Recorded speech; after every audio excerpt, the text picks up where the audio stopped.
চিকিৎসাটা বুঝেন। তাৎক্ষণিক ঘরে একটা বড় সমস্যা দেখা দিয়েছিল। কত সহজ ছিল। আলহামদুলিল্লাহ সূরা, আলহামদুলিল্লাহ সূরা, সূরা ফাতিহা সে যদি জীবিত থাকে, অচেতন হয়ে যায়, তুমি যদি আলহামদুলিল্লাহ সূরা 7 বার পড়ে তাকে ফু দাও, শরীর থেকে বিষ নেমে চলে যাবে, সে উঠে বসে যাবে। এত দামি জিনিস আপনার কাছে। আল্লাহ এখন আপনার জন্য একটা রাস্তা করবেন বের হওয়ার, এমন একটা রাস্তা করবেন যেটা চিন্তাটা আপনি করেননি, আপনি চিন্তাটাও করেননি, এমন একটা রাস্তা করে দিবেন আল্লাহ।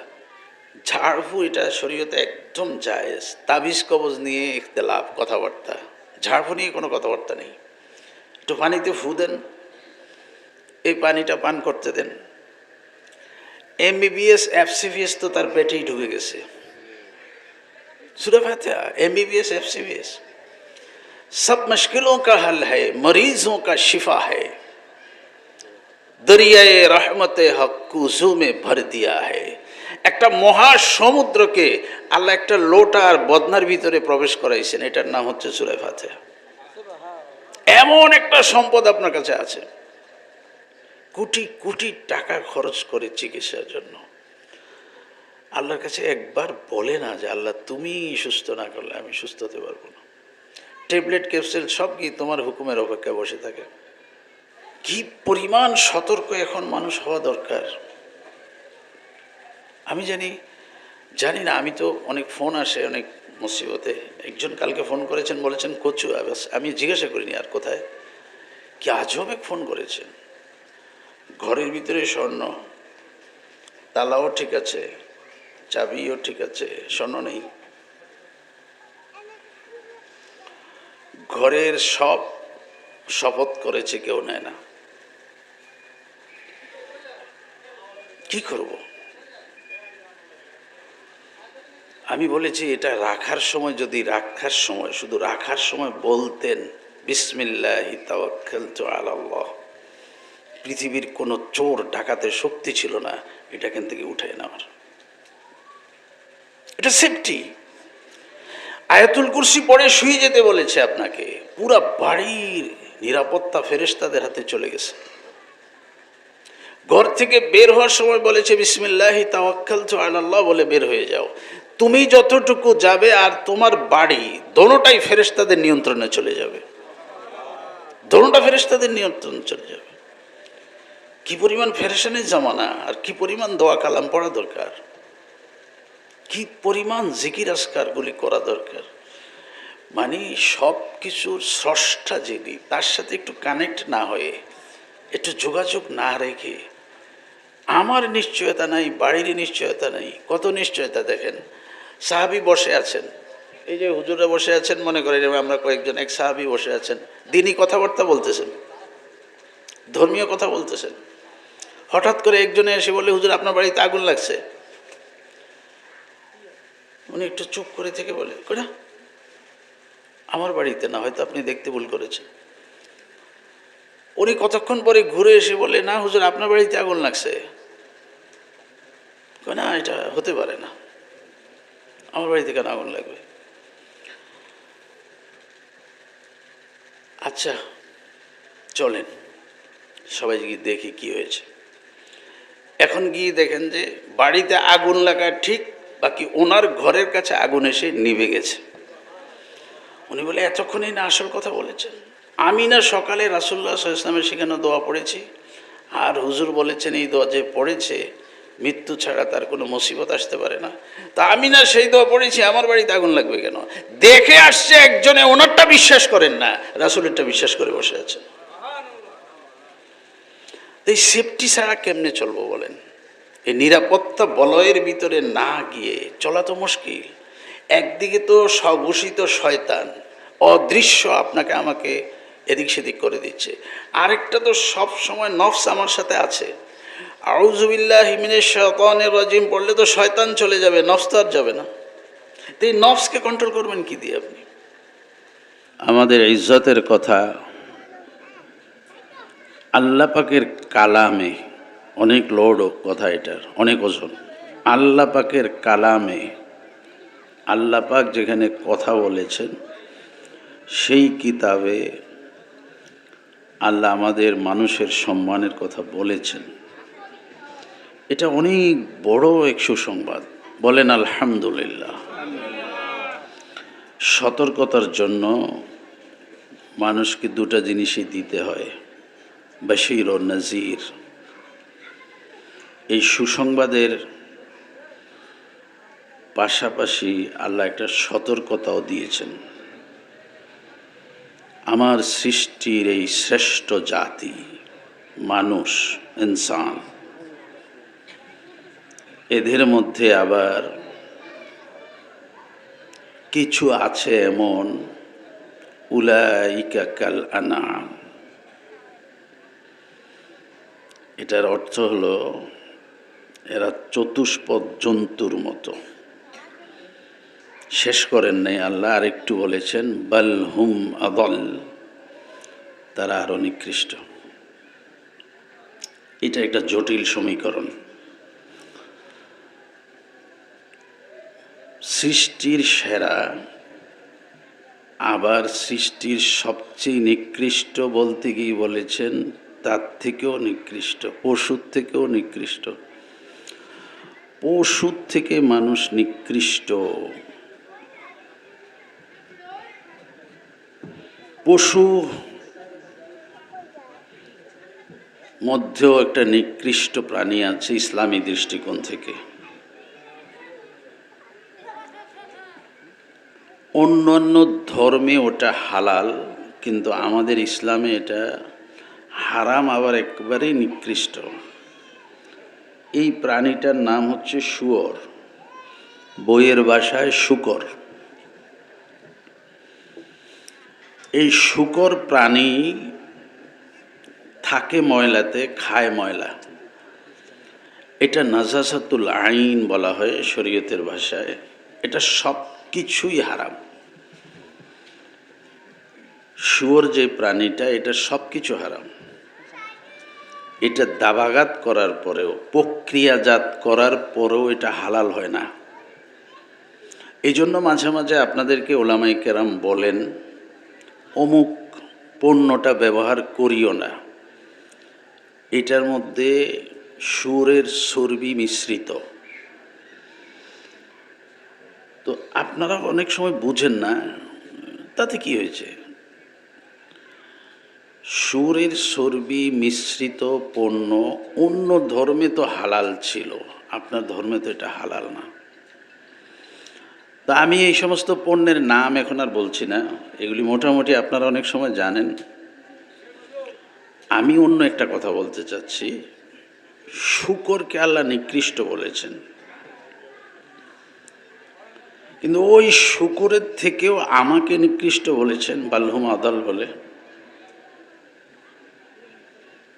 স্বভাব, আখলাক, চরিত্র, এটা সবচেয়ে উঁচা থাকার কথা ছিল মানুষের, কিন্তু আমি মানুষ কিছু কিছু আচরণ পশুর করি। তো পশুর আচরণগুলি করলে আমরা পশুই বলি। শুয়োরের থেকে নিকৃষ্ট কথাটা এখন রেখে দিলাম, আগে পশুর মতো করি। যেমন এগুলি আমরা কথায় কথায় বলি, হাঁটতে হাঁটতে বলি, দেখতে দেখতে বলি। কেউ দাঁড়িয়ে পেশাব করে তো আরেকজনে বলে ওই দেখো কুকুরে পেশাব করে। দেখেছিলেন? একটু আগে ছিল মানুষ, এখন হয়ে গেছে কুকুর। শুধু এই স্বভাবটার কারণে, আখলাকটার কারণে। তো আমি যে ছিলাম মানুষ, এই হয়ে গেলাম পশু। একজন মানুষ দাঁড়িয়ে খায়, আরেকজন বলে ওই দেখো কুকুরে খায়, গরু খায়। স্বাভাবিক কথা, গরু দাঁড়িয়ে খায়। তো আমি খেলে বলে যে আমার তো এটা কথা ছিল না, আমি তো দাঁড়িয়ে পেশাব করার কথাও ছিল না, আর আমি দাঁড়িয়ে দাঁড়িয়ে খাওয়ার কথাও ছিল না। আমার খাওয়ার একটা ভিন্ন আদর্শ ছিল, যেহেতু আমি শ্রেষ্ঠ, আমার আদর্শটাও শ্রেষ্ঠ। তো কিছুক্ষণ আগে আমাকে কুকুর বলা হয়েছে, এখন আবার আমাকে গরু বলা হচ্ছে। একজনে খেতে বসেছেন তো প্রচুর খেয়ে ফেলেছেন, অনেক খেয়ে ফেলেছেন। তো আরেকজন বলে যে চল যাই, আর কতক্ষণ, আমি উঠতে পারি না, নড়তে পারি না, চড়তে পারি না, আমি একটু পরে যাব। খানা একটু বেশি হয়ে গেছে। এ কথা বলার পরে সে বলে, তুই কি গাধা, এত খাইছত গা? এই দেখছেন, আমি একটু আগে মানুষ ছিলাম, এখন আবার গাধা বলে আমাকে। তো কিছু স্বভাব তো আমার মধ্যে পশুর আছে, এই জন্য কালা আম পর্যন্ত তো ঠিক আছে, কিন্তু যে আল্লাহ বলেছেন বালহুম আদল, আরও নিকৃষ্ট, এই আরও নিকৃষ্ট জন্য শুকরকে নিয়ে আসা হলো, শুকর দিয়ে দৃষ্টান্ত দেওয়ার জন্য। আব্দুল কাদের জিলানী রহমতুল্লাহ আলাইহি বলেছেন, শুকর থেকে নিকৃষ্ট মানুষ কিভাবে, এটা বলতে গিয়ে উনি বলেছেন, গরু আল্লাহকে বলে, গরু বানাইছ, আমার তো কুকুর বানাও নাই, গরুর গোশত তো তোমার বান্দারা খায়, শুকর হাজার হাজার শুকর। কুকুর আল্লাহকে বলে, আল্লাহ কুকুর বানাইছো তো লাখো শুকর, আমাকে শুকর বানাও নাই। শুকর আল্লাহকে বলে, আল্লাহ আমি তোমার কাছে কোটি শুকর আদায় করি, তুমি শুকর বানাইছো কিন্তু আমাকে বেনামাজি বানাও নাই। উলাইকা কাল আনআম বাল হুম আদল। কিছুই মনে করি না, কিছুই মনে করি না, নামাজ ছুটে গেছে আমি এটাকে কিছুই মনে করি না। না না না, একজন মুসলমান আর একজন অমুসলিমের মধ্যে পার্থক্য সৃষ্টি করে যে জিনিস, ওটাই তো নামাজ। মান তারাকা সালাতান মুতাআম্মিদান ফাকাদ কাফার। আমি তর্জমা করব না, তর্জমা একেবারে জটিল, তর্জমা করলে হুঁশ থাকবে না আপনাদের, আমার কারোই হুঁশ থাকার কথা না। ইচ্ছা করে বিনা কারণে যে নামাজ ছুটে যায়, আমার মধ্যে যে কোনো ফেরেশানি নাই, আফসোস নাই, আমার ইমানের হালাত কি, আমি কোন অবস্থানে অবস্থান করতেছি। তো মোহতারাম, মাদ্রাসা এই বুনিয়াদি শিক্ষাটা আমাকে দেয় যে তুমি শ্রেষ্ঠ কিভাবে, তুমি নিকৃষ্ট কিভাবে।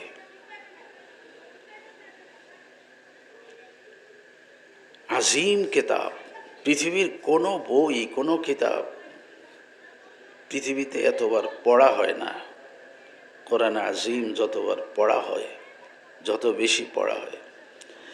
কিন্তু একটা দুঃখের কথা আছে, অন্য কিতাব সব বুঝে বুঝে পড়ি, কোরআন শরীফ বুঝে পড়া তো দূরের কথা, রিডিংটাই পারি না। শুনেন, একটা গায়রত থাকা ভালো, আত্মমর্যাদা বোধ যেটাকে বলে, পার্সোনালিটি, এটা না হলে মানুষ হয় না। মানুষের একটা পার্সোনালিটি থাকা লাগে, যে যে অবস্থানে আছে একটা পার্সোনালিটি থাকা লাগে, এটা ছাড়া মানুষ মানুষ হয় না। আপনার আত্মমর্যাদা বোধে কি এটা জাগে না যে পৃথিবীর শ্রেষ্ঠ কিতাবটা আমি পড়তে পারি না? আমার গায়রত কেন এটা আসে না যে পৃথিবীর শ্রেষ্ঠ কিতাবটা আমি বুঝি না? এই গায়রত তো থাকা দরকার, নাহলে আমি ইনসান হই কিভাবে? পৃথিবীর ধর্মগ্রন্থগুলি অন্যান্য দেশে যান, বাধ্যতামূলক পড়া, বাধ্যতামূলক। আপনারা এত পার্সেন্ট মুসলমান, কিন্তু এটাকে বাধ্যতামূলক করতে পারলেন না।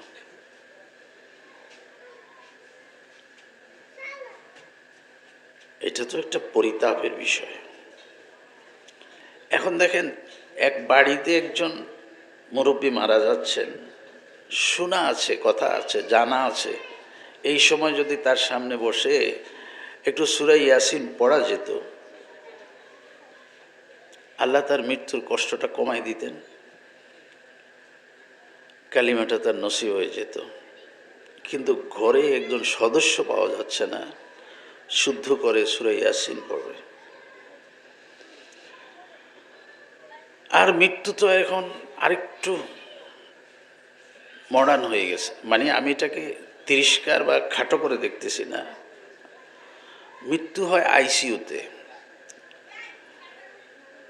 এটাকে আমি ছোট করে দেখি না, আগে বলে নেই, তারপরে কথাটা বলি।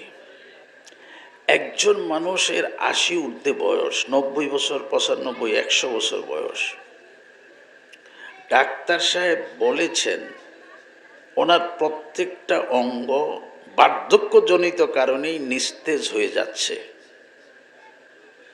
তারপরেও এই রোগীটাকে মাদ্রাজ সিঙ্গাপুর ঘুরানোর অর্থটা কি? মাদ্রাজ সিঙ্গাপুর তাকে ঘুরানোর অর্থটা কি? পয়সা আছে বলে এটা করবেন? তাকে একটা ভালো পরিবেশে মৃত্যুটাও দিতে দিবেন না আপনি। আইসিইউতে কে আছে আপনার এখানে? কালিমা পড়ানোর মতো, তেলাওয়াত করার মতো কে আছে? আমি খিদমা হসপিটাল ঢাকা, সেখানের এমডি স্যার যিনি, ওনার বাড়ির মাদ্রাসায় মাহফিলে গেলাম। আমি স্যারকে একটা কথা বলেছিলাম, আমি বললাম, স্যার মৃত্যু তো হাসপাতালে হয়, আপনাদের এখানেও হয়। আমি আপনাদের হাসপাতালে ৩ দিন ভর্তি ছিলাম, আমার অবস্থা আমি বুঝেছিলাম যে হয়তো ভালো না। তখন আমি আপনাদের বেড যেটাতে শোয়া ছিলাম, আমার সাথে যারা ছিল তাদেরকে বলেছি এটাকে একটু উত্তরে দক্ষিণে করে দাও, যেন আমি হাসপাতালে যে কদিন থাকি একটু কেবলামুখী হয়ে সুন্নত তরিকায় শুইতে পারি। আর মৃত্যুটা হলো যেন আমার মৃত্যুটা ভালো অবস্থায়, কেবলামুখী অবস্থায় হয়। তা আপনারা হাসপাতালে বেডগুলি, মুসলমানই তো আকসার, অধিকাংশ তো মুসলমানই, বেডগুলি একটু উত্তরে দক্ষিণে করে দিলে ভালো হয় না? আর একদিন কোরআন শরীফ তালাশ করে আপনাদের হাসপাতালে পাই নাই, পরে ডিউটি ডাক্তারের রুমে গিয়ে একটা কোরআন শরীফ পেয়েছি, ওই কোরআন শরীফটা পড়া হয়েছে। আপনারা হয়তো আন্দোলন করেন হাসপাতালগুলিকে ইসলামাইজ করা হোক, ইসলামী পরিবেশে হাসপাতালগুলি পরিচালিত হোক, আর না হলে যদি দোয়া করেন আল্লাহ যেন আইসিইউতে মৃত্যু না দেয়। দুটোর একটা করেন না, এই চিন্তাই তো আসে না, মাথায় কাজই করে না। দুনিয়ার সব মানুষ মরে যাবে, আমি কি আর মরবো? আমি তো মরবো না। এটা হলো আপনার আমার চিন্তা। আমার মৃত্যু তো কত দূর, এখনো কত দূর।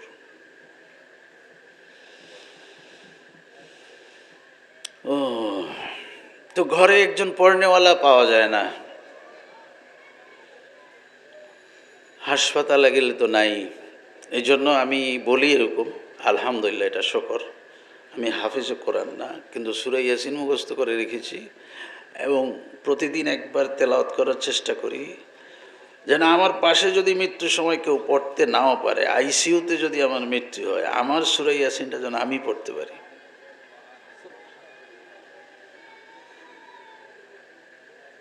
এটা তো আমার নবী, আপনাদের নবী, বিশ্ব নবী মুহাম্মদুর রাসূলুল্লাহ সাল্লাল্লাহু আলাইহি ওয়াসাল্লাম, ওনার মনের একটা আশাও ছিল আমার উম্মতের সকলের সিনায় যেন সূরা ইয়াসিন বিদ্যমান থাকে, মুখস্থ থাকে। একটা হলো পড়তে জানা, আরেকটা হলো মুখস্থ করে রাখা। এটা মুখস্থ পড়া দরকার, মুখস্থ করা দরকার। তো এগুলি শুধু ছেলে মেয়ে কেন, এগুলি তো আমারই দায়িত্ব, আমারও তো এটা মুখস্থ করা দরকার।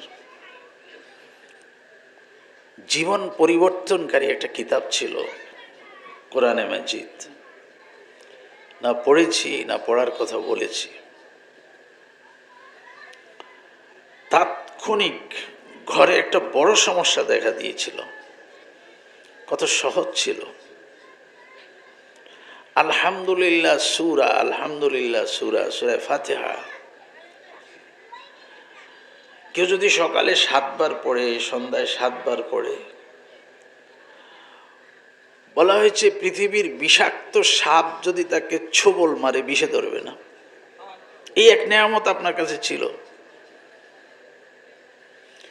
কাউকে যদি সাপে কাটে আর তুমি যদি তার কাছে যাও, সে যদি জীবিত থাকে, অচেতন হয়ে যায়, তুমি যদি আলহামদুলিল্লাহ সূরা 7 বার পড়ে তাকে ফু দাও, শরীর থেকে বিষ নেমে চলে যাবে, সে উঠে বসে যাবে। এত দামি জিনিস আপনার কাছে। আপনি জানেন না, আপনি না শুনেন, চিকিৎসা তো আগে নিতে হয় আল্লাহর সাহায্য নিয়ে। আল্লাহরও তো কিছু গায়রত আছে, আল্লাহর একটা আত্মমর্যাদা আছে। কোটি কোটি টাকা খরচ করে চিকিৎসার জন্য আল্লাহর কাছে একবার বলে না যে আল্লাহ তুমি সুস্থ না করলে আমি সুস্থ হতে পারবো না। ট্যাবলেট ক্যাপসুল সব কি তোমার হুকুমের অপেক্ষায় বসে থাকে? দুরাকাত সালাতুল হাজত পড়ার যোগ্যতা তৌফিক আমার হয় না। দুরাকাত নামাজ পড়ি তো আল্লাহর কাছে চলে যেতাম। শোনেন, আপনি ঘরে দুইজন মানুষ মনে করেন, দুইজন মানুষ, রাত 12টা একজনের খুব পেট ব্যথা উঠেছে, উনি অস্থির গড়াগড়ি করতেছেন, আপনি কি করবেন? হাসপাতাল, ডাক্তার, অ্যাম্বুলেন্স সব ঠিক আছে, একটা না জায়েজ না। প্রথম কাজ ওয়াস্তাঈনু বিসসবরি ওয়াসসালাহ, আল্লাহ সাহায্যটা পাইতে হইলে প্রথম সবর, ধৈর্য। তারপরে নামাজ। নামাজ তো সব নামাজের কথাই বলা হয়েছে, তারপরে এখানে বোঝানোর জন্য আল্লাহ যে একটা মুসিবতে পড়ে গেলাম, আমি এখন কি করব? ডাক্তারকে ফোন দিয়েছি, উনি ফোন সাইলেন্ট করে রাখছেন, রাত 12টা ফোন ধরেন না। অ্যাম্বুলেন্সকে ফোন করেছি, অ্যাম্বুলেন্স বলেছে আমি ঢাকা গেছি, আসতে 2 ঘন্টা লাগবে। কি পরিমাণ ফেরেশানি হয়েছেন! আপনি দুরাকাত নামাজে দাঁড়িয়ে যান, নামাজ পড়েন, ওমান ইয়াত্তাকিল্লাহা ইয়াজআল লাহু মাখরাজা ওয়া ইয়ারযুকহু মিন হাইসু লা ইয়াহতাসিব। আল্লাহ এখন আপনার জন্য একটা রাস্তা করবেন বের হওয়ার, এমন একটা রাস্তা করবেন যেটা চিন্তাটাও আপনি করেননি, আপনি চিন্তাটাও করেননি, এমন একটা রাস্তা করে দিবেন আল্লাহ। এরপরে আপনি তাকে আলহামদুলিল্লাহ সূরা পড়ে একটু পানিতে ফু দেন। ঝাড়ফু এটা শরীয়তে একদম জায়েজ। তাবিজ কবজ নিয়ে ইখতিলাফ, কথাবার্তা, ঝাড়ফু নিয়ে কোনো কথাবার্তা নেই। একটু পানিতে ফু দেন, এই পানিটা পান করতে দেন। MBBS FCBS তো তার পেটেই ঢুকে গেছে। সূরা ফাতিহা, MBBS FCBS सब मुश्किलों का हल है, मरीजों का शिफा है, दरियाए रहमते हक कुजू में भर दिया है। একটা মহা সমুদ্রকে আল্লাহ একটা লোটা আর বদনার ভিতরে প্রবেশ করাইছেন, এটার নাম হচ্ছে সূরা ফাতিহা। এমন একটা সম্পদ আপনার কাছে আছে, কিন্তু প্রয়োগ নেই, তেলাওয়াতও নেই, প্রয়োগও নেই। একজন সাহাবীকে বিচ্ছু কামড় দিয়েছে, চিকিৎসাটা বুঝেন। একজন সাহাবীকে বিচ্ছু কামড় দিয়েছে রাতে। উনি সকালে ব্যথা আঙ্গুল চেপে ধরে গিয়ে হুজুর আল্লাহ রাসূল সাল্লাল্লাহু আলাইহি সাল্লামের কাছে বলতেছেন, হুজুর রাতে আমাকে বিচ্ছু কামড়াইছে। এই দেখেন চিকিৎসা কিভাবে করে। হুজুর তার হাতটা নিজের হাতে নিয়ে গেলেন, ইখলাস, ফালাক, নাস সূরাগুলি পড়ে ফু দিলেন, একটু জারিরা নিয়ে আসো, চিরতা শুধু সূরা কেরাতের উপরেই ইক্তেফা না, যথেষ্ট না। কি করতেছে দেখেন, সূরা কেরাত পড়ে ফু দিছেন, সাহাবীকে বলেছেন জারিরা নিয়ে আসো, একটু চিরতা নিয়ে আসো। তো চিরতাকে নরম করে যেখানে বিচ্ছু কামড়াই সেখানে প্রলেপ দিলেন। এরপরে বললেন আল্লাহুম্মা মুসাগিরাল কবীর ও মুকাব্বিরাস সগীর সাবির মাবি।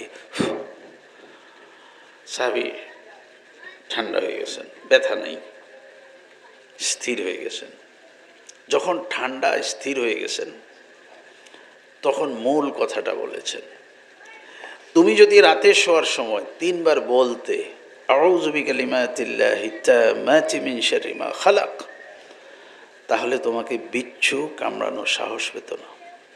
দেখছেন আপনার সিফটিটা কি পরিমাণ সতর্ক এখন মানুষ হওয়া দরকার।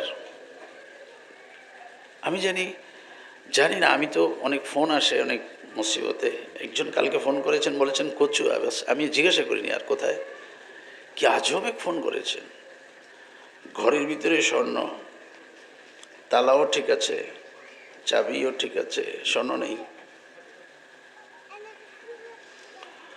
ঘরের সব শপথ করেছে, কেউ নেয় না। কি করব? আমি বলেছি এটা রাখার সময়, যদি রাখার সময়, শুধু রাখার সময় বলতেন বিসমিল্লাহি তাওয়াক্কালতু আলাল্লাহ, পৃথিবীর কোনো চোর ডাকাতের শক্তি ছিল না এটা এখান থেকে উঠায় নেওয়ার। এটা সেফটি। আয়াতুল কুরসি পড়ে শুয়ে যেতে বলেছে আপনাকে, পুরা বাড়ির নিরাপত্তা ফেরেশতাদের হাতে চলে গেছে। ঘর থেকে বের হওয়ার সময় বলেছে বিসমিল্লাহি তাওয়াক্কালতু আলাল্লাহ বলে বের হয়ে যাও। তুমি যতটুকু যাবে আর তোমার বাড়ি দোনোটাই ফেরেশতাদের নিয়ন্ত্রণে চলে যাবে, দোনোটা ফেরেশতাদের নিয়ন্ত্রণে চলে যাবে।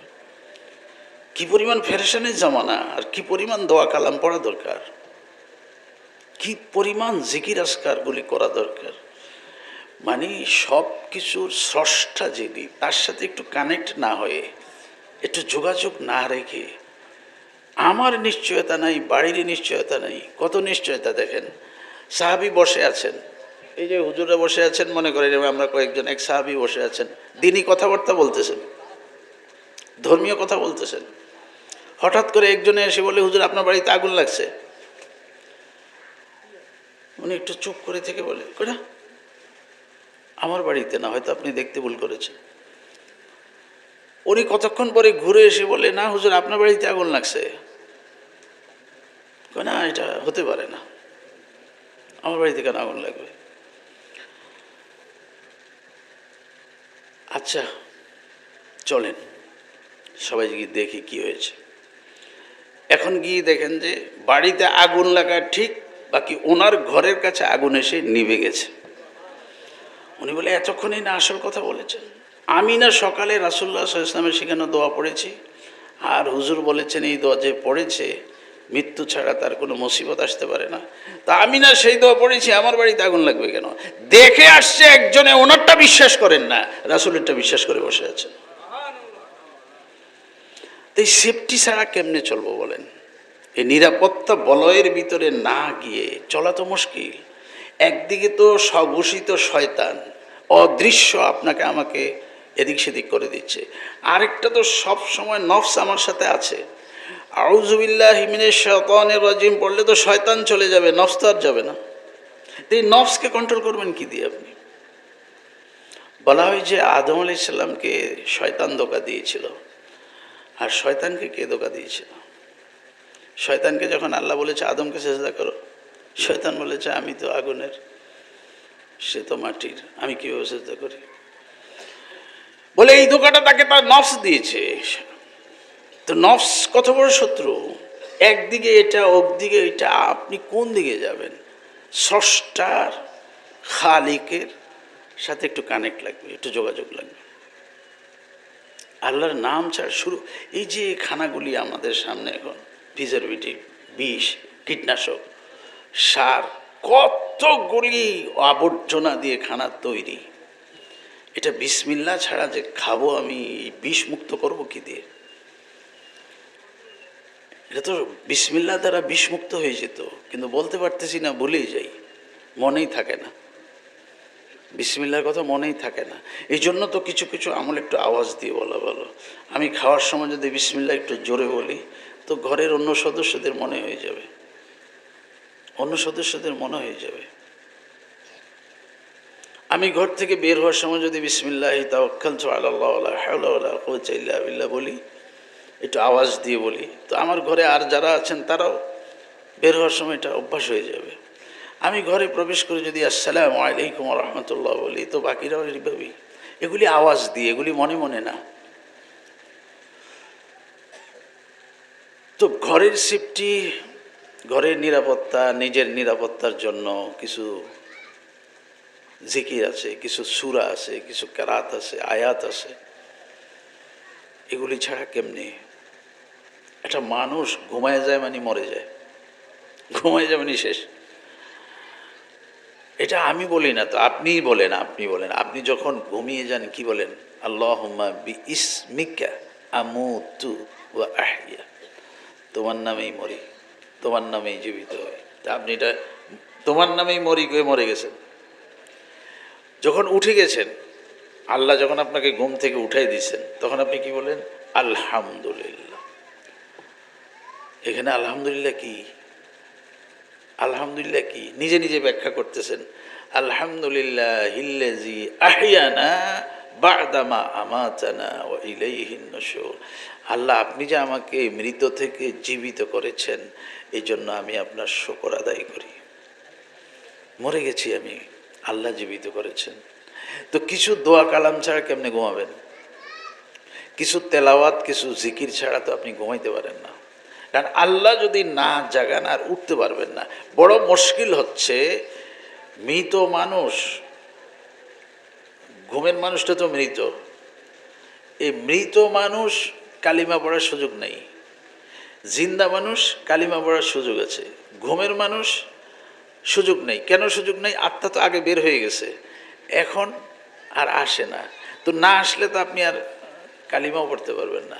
এই জন্য রাসূল বলেছে শোয়ার আগেই কিছু জিকির করে ঘুমাও, যেন এই ঘুমটাই তোমার মৃত্যুর ঘুম হয়, এই ঘুমটাই তোমার শেষ ঘুম হয়, এই ঘুমের জিকিরটাও যেন তোমার এখনই হয়ে যায়। এতগুলি দোয়া বলেছে, এতগুলি দোয়া, ওযু, ইস্তেগফার, মিসওয়াক, সূরা ফাতিহা, আয়াতুল কুরসি, সূরা বাকারার শেষ 2 আয়াত, সূরা আল ইমরানের শেষ 10 আয়াত, কুল ইয়া আইয়ুহাল কাফিরুন, কুল হুয়াল্লাহু আহাদ, কুল আউযু বিরাব্বিল ফালাক, কুল আউযু বিরাব্বিন নাস। এগুলি সব রাতে ঘুমানোর আগের ওজিফা। সুবহানাল্লাহ 33 বার, আলহামদুলিল্লাহ 33 বার, আল্লাহু আকবার 33 বারও আছে, 34 বারও আছে। তার মানে 33 বার যদি বলেন তো লা ইলাহা ইল্লাল্লাহু ওয়াহদাহু লা শারীকা লাহু লাহুল মুলকু ওয়া লাহুল হামদু ওয়া হুয়া আলা কুল্লি শাইইন কাদির, এটা বলতে হবে। আর যদি এই দোয়া না পারেন তাহলে আল্লাহু আকবার একবার বেশি বলবেন।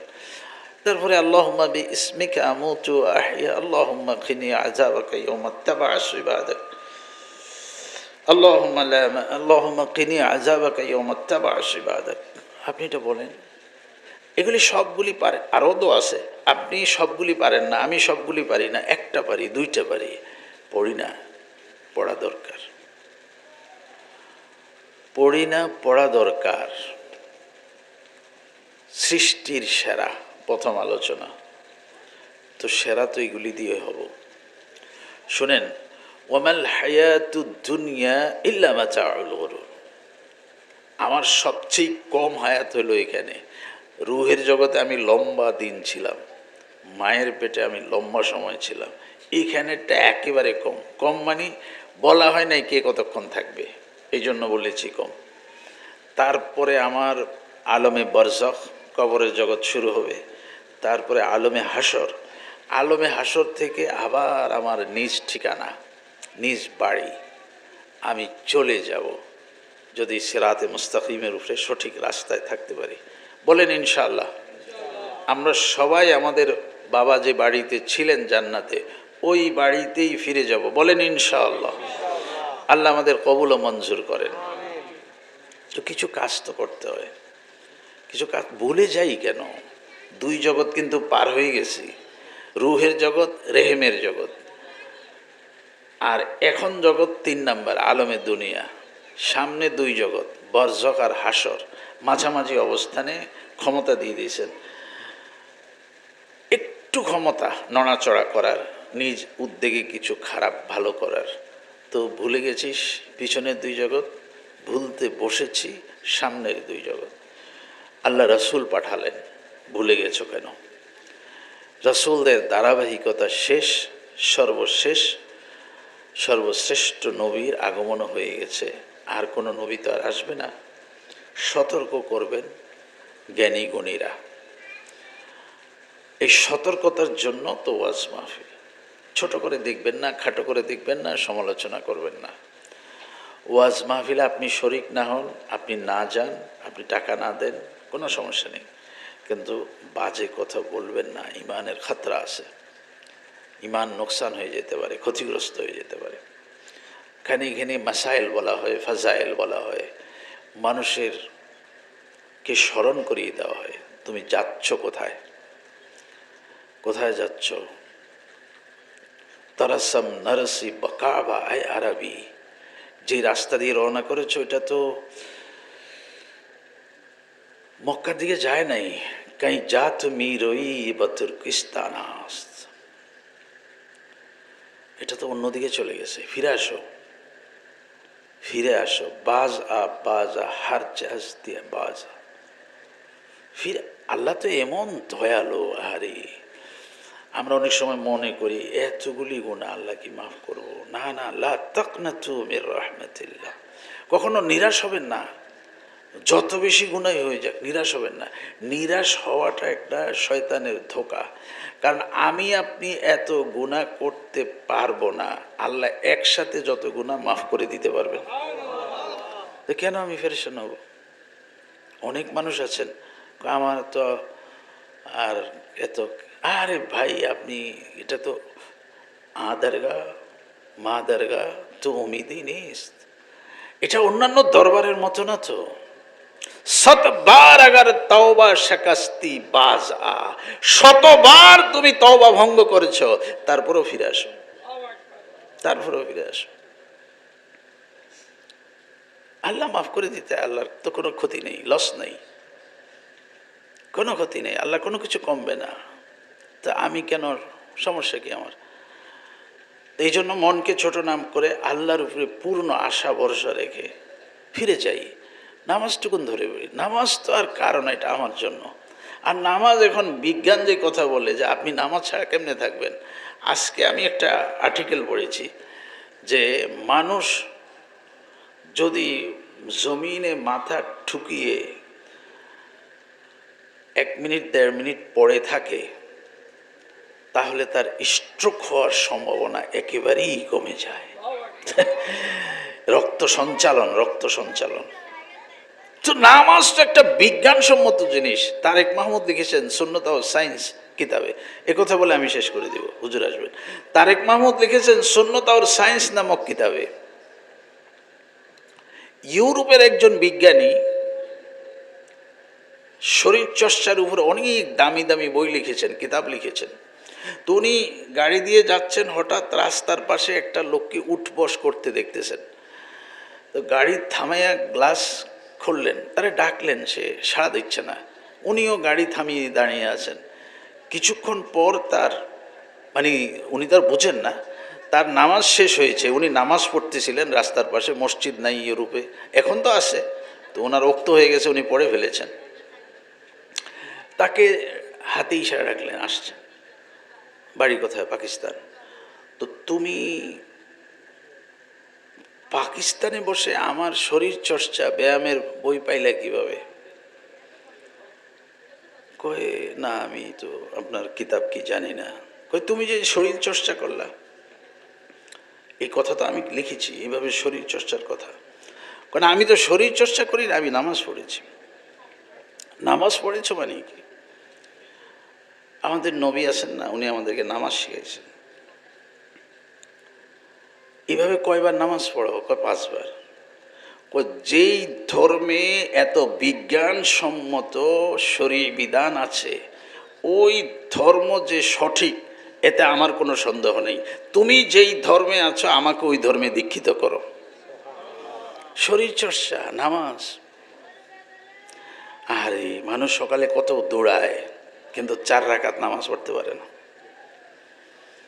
4 রাকাত নামাজ, শরীর চর্চার একটা মূল কেন্দ্র ছিল সালাত। তবে ঠুকুর ঠুকুর নামাজ না, একটু ধীরস্থির ভাবে। বুঝার জন্য বলি,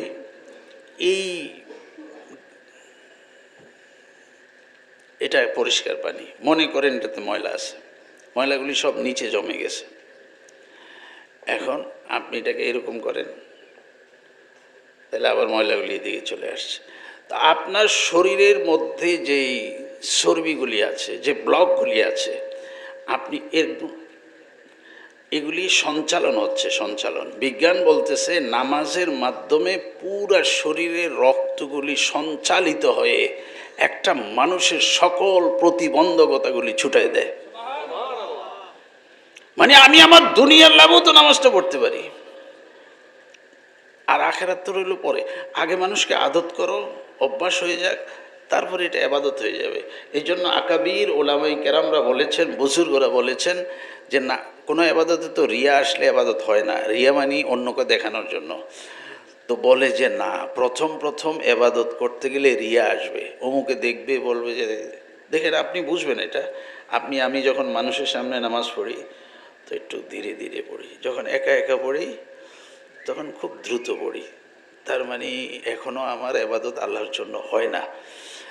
তারপরও মুরব্বীরা বলেছেন এভাবেই পড়ো, পড়তে পড়তে যখন এটা অভ্যাস হবে, অভ্যাস হয়ে যাওয়ার পর এটা এবাদত হয়ে যাবে, তখন এবাদত হয়ে যাবে। এই যে মনে করেন, এটা এই কথাটা বলি শেষ, আপনারা এখানে আলহামদুলিল্লাহ ঈশার নামাজ পড়েছেন, মনে করেন একজন পড়ে নেই,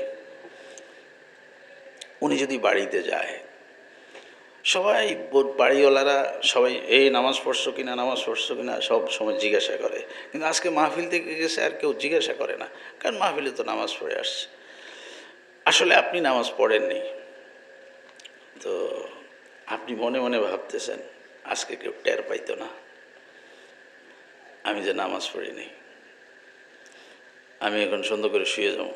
কিন্তু আপনি যদি নামাজি হন, আপনি শুইতে পারবেন না, ঘুম আসবে না, একটা অস্থির অস্থির অস্থির, ভাল লাগে না, ঘুমেন কী রে, ও রে আমি না যে এশার নামাজ পড়ি না।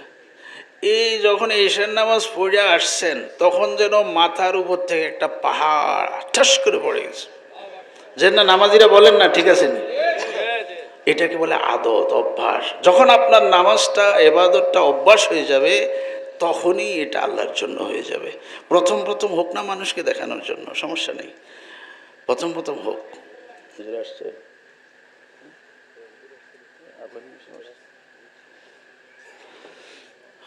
কচুয়ার হুজুর আসছে, তো উনি আসবে, আপনার কথা বলবেন।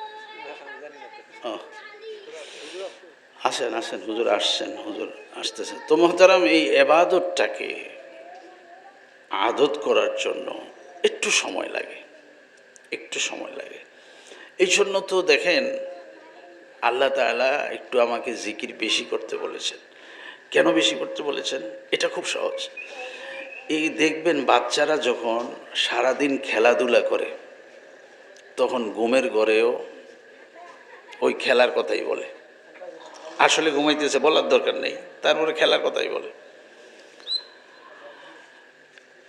কেউ যদি 10 টাকা 10 টাকা ফেরি করে, ঘুমের ঘরে সে 10 টাকা বলে। এটা এতবার বলেছে, এত বেশি বলেছে, এটা অভ্যাস হয়ে গেছে। আমি যদি আল্লাহর নামের জিকির একটু বেশি করি, মৃত্যুর সময় হুঁশ ঠিক নেই, দেমাগ ঠিক নেই, আকল ঠিক নেই, কিন্তু আল্লাহ ওই সময় আমার জবান ঠিক করে দিবেন।